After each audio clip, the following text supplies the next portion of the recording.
Rich with DryHero.com in Lincoln, Nebraska. I'm in a water-damaged basement. I want to show you why you need to worry about more than just wet carpet. We've got wet carpet and pad, which isn't a problem. We can extract the water and save that, no problems. But a lot of people overlook their walls, and the walls are really more of an issue than the carpet is.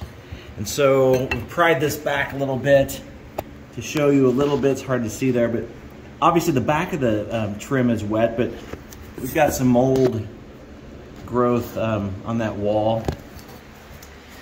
And it's hard to see in this light, but we've got little spots kind of cropping up everywhere. So it would be a mistake to dry out that carpet and forget about the walls.